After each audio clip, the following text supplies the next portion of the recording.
नमस्कार, मैं हूं प्रदीप कुमार। आप देख रहे हैं पॉलिटिकल आइडिया। पॉलिटिकल आइडिया के आज के इस अंक में आप सभी दर्शकों का बहुत बहुत स्वागत है। मित्रों, अंततः निशांत कुमार राजनीति में आ ही गए। नीतीश कुमार का वह प्रण कि नीतीश कुमार परिवारवादी नहीं है, प्रण टूट गया। यह भी तय हो गया कि निशांत कुमार बिहार में नीतीश कुमार के उत्तराधिकारी न केवल पार्टी में बल्कि सरकार में भी रहेंगे। अंतर केवल इतना रहेगा कि इस बार मुख्यमंत्री बीजेपी का होगा और निशांत कुमार उप मुख्यमंत्री होंगे।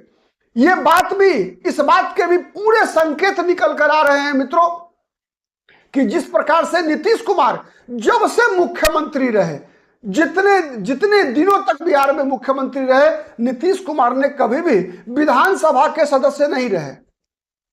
नीतीश कुमार 2005 से लेकर अब तक या फिर वर्ष 2000 में जब नीतीश कुमार 7 दिन के लिए मुख्यमंत्री बने थे, बहुमत साबित नहीं कर सके थे, तब भी नीतीश कुमार बिहार विधानसभा के सदस्य नहीं थे। उन दिनों नीतीश कुमार लोकसभा के सदस्य हुआ करते थे और 2005 से 2025-26 कह लीजिए आप, जिस दिन इस्तीफा देंगे उस दिन तक नीतीश कुमार बिहार विधानसभा के सदस्य नहीं बल्कि बिहार विधान परिषद के सदस्य रहे।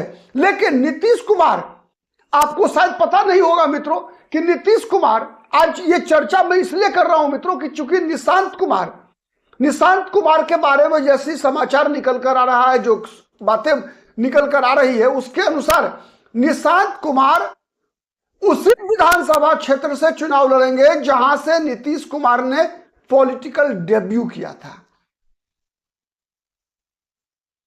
मतलब चुनावी राजनीति में जिस विधानसभा सीट से नीतीश कुमार ने पॉलिटिकल डेब्यू किया था, उसी विधानसभा सीट से मैं बात कर रहा हूं हरनौत की। हरनौत विधानसभा क्षेत्र के ही कल्याण बिगहा गांव में नीतीश कुमार का जन्म हुआ था मित्रों।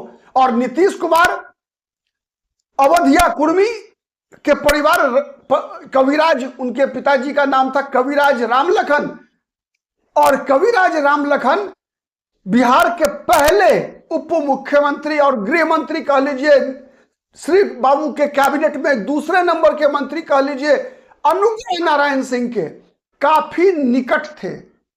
अनुग्रह नारायण सिंह के काफी निकटतम थे और कांग्रेस में भी कविराज रामलखन की सक्रियता हुआ करती थी, स्वतंत्रता सेनानी थे।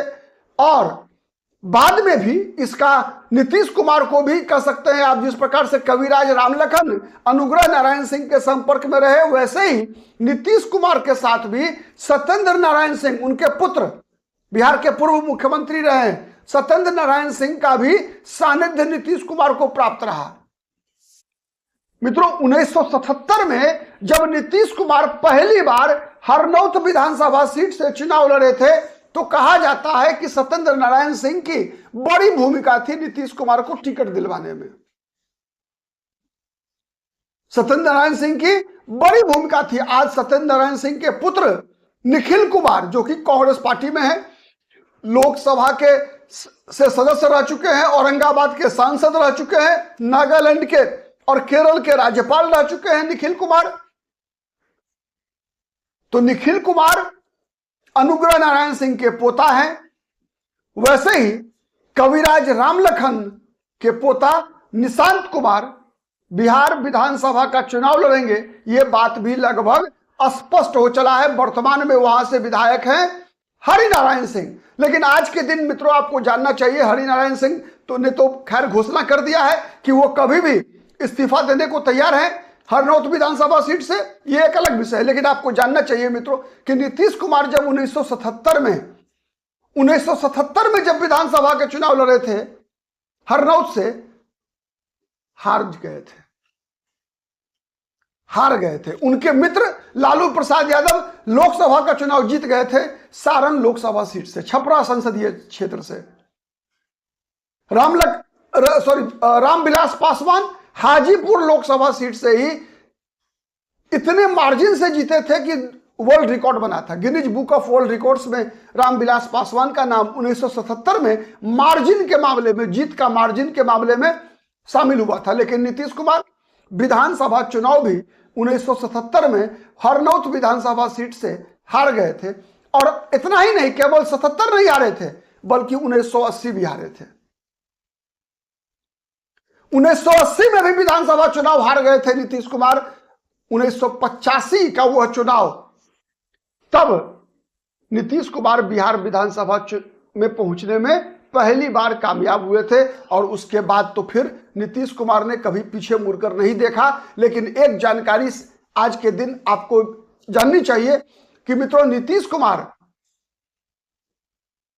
1989 से लगातार लोकसभा के सदस्य रहे।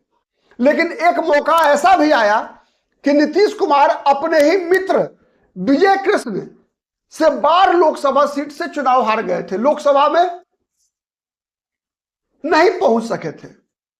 लेकिन संजोग था मित्रों, संजोग ऐसा था कि नीतीश कुमार उस बार, और इस बात का एहसास नीतीश कुमार को था कि इस बार हम बार से चुनाव हार सकते हैं। तो नीतीश कुमार ने एक के बदले 2 लोकसभा सीट से चुनाव लड़ा था। 2 लोकसभा क्षेत्र से चुनाव लड़े थे। बाढ़ के अलावे अपने गृह क्षेत्र नालंदा, गृह क्षेत्र नालंदा से भी नीतीश कुमार लोकसभा चुनाव लड़े थे। तो नालंदा से जीत गए थे, लेकिन बाढ़ लोकसभा सीट से चुनाव हार गए थे नीतीश कुमार। तो आज उसी हरनौत विधानसभा सीट से निशांत कुमार के विधानसभा चुनाव लड़ने की बात हो रही है। उसी हरनौत विधानसभा सीट से मित्रों, जहां जिस विधानसभा क्षेत्र, ये महत्वपूर्ण है, जानना चाहिए आज के दिन हरनौत विधानसभा सीट का इतिहास जानना चाहिए मित्रों, कि 1977 में नीतीश कुमार हारे, 1980 में हारे, लेकिन 85 में जीते। और एक ही बार उसके बाद नीतीश कुमार कभी हरनौत विधानसभा सीट से चुनाव नहीं लड़े थे। उसके बाद जब मुख्यमंत्री बने नीतीश कुमार, तो विधानसभा चुनाव नहीं लड़ा नीतीश कुमार ने। इसके बावजूद उसी हरनौत विधानसभा सीट से चुनाव लड़ने की बात निशांत कुमार की हो रही है। मित्रों, महत्वपूर्ण है, इसलिए महत्वपूर्ण है कि बताऊं मैं आपको, 1977 का नीतीश कुमार का चुनाव पहला चुनाव था हरनौत का। 80 में भी नीतीश कुमार हारे थे। और कहा जाता है कि 80 में हारे क्यों थे, उसका सबसे बड़ा कारण बताया जाता है मित्रों, ये कि उसी दौरान नीतीश कुमार के हरनौत विधानसभा क्षेत्र के अंतर्गत ही एक गांव है बेलछी गांव है, दलित बहुल गांव है। उसी गांव में दलित समाज और अति पिछड़ा समाज, दलित और अति पिछड़ा समाज के कई लोगों के साथ बड़ी घटना घटी थी। वहां जीवित जला दिया गया था, नरसंहार हुआ था। बेलछी नरसंहार, आप सब मित्रों से आग्रह है कि आप लोग गूगल कर लीजिए बेलछी नरसंहार। और बेलछी नरसंहार मित्रों, इतनी बड़ी घटना बनी थी कि इंदिरा गांधी उस दौरान 1979 में इंदिरा गांधी विपक्ष की नेता थी। आपातकाल के खिलाफ चुनाव लड़कर जनता पार्टी की सरकार बनी थी। लेकिन बेलछी में इंदिरा गांधी का जो दौरा हुआ था, बाढ़ग्रस्त था बेलछी उस दौरान, और इंदिरा गांधी हाथी पर चढ़कर गई थी बेलछी। कहा जाता है कि इंदिरा गांधी की सत्ता में वापसी के पीछे वह भी एक बड़ा कारण रहा 1979 का बेलछी हत्याकांड। और उसके बाद से जो दलित समाज के लोग 1977 के लोकसभा चुनाव में आपातकाल के दौरान इंदिरा गांधी और कांग्रेस पार्टी को छोड़कर चले गए थे, जिस कारण से उत्तर भारत में कांग्रेस की हार हुई, वो दलित फिर से एक बार कांग्रेस पार्टी के साथ 1980 के लोकसभा चुनाव और फिर 80 के लोकसभा चुनाव के बाद देश भर में हुए विधानसभा चुनाव में कांग्रेस के पक्ष में वापस आया था दलित समाज।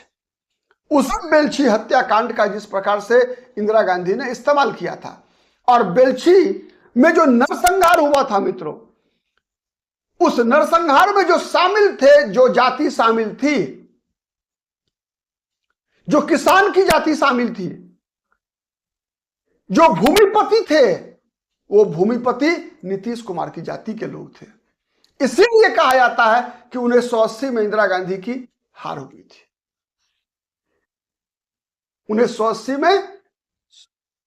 1980 में जनता पार्टी की हार के पीछे सबसे बड़ा कारण यही था, और नीतीश कुमार की हार के पीछे भी बेलछी का हत्याकांड ही सबसे बड़ा कारण था। और वो बेलछी हरनौत विधानसभा क्षेत्र के अंतर्गत आता है। तो उसी हरनौत विधानसभा क्षेत्र के अंदर जहां नीतीश कुमार का जन्म हुआ, जहां नीतीश कुमार को 2 चुनाव हारना पड़ा, 77 का 80 का विधानसभा चुनाव, और वही हरनौत विधानसभा सीट जहां से जीतकर नीतीश कुमार ने पहली बार संसदीय जीवन की शुरुआत की। 1985 का विधानसभा चुनाव जीतकर बिहार विधानसभा के सदस्य बने।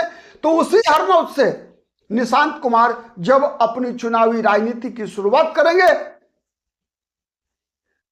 तो निशांत कुमार के भाग्य में क्या लिखा है, चुनाव का परिणाम बताएगा। लेकिन आज जब निशांत कुमार ने जनता दल यूनाइटेड में शामिल होने का फैसला कर लिया है, उनकी पार्टी ने यह फैसला कर लिया है कि नीतीश कुमार के उत्तराधिकारी होंगे, और नीतीश कुमार ने यह फैसला कर लिया है कि निशांत कुमार बीजेपी के मुख्यमंत्री वाले सरकार में डिप्टी सीएम बनेंगे, और जनता दल यूनाइटेड ने यह फैसला कर लिया है कि नीतीश कुमार के गृह क्षेत्र हरनौत से निशांत कुमार विधायक बनेंगे।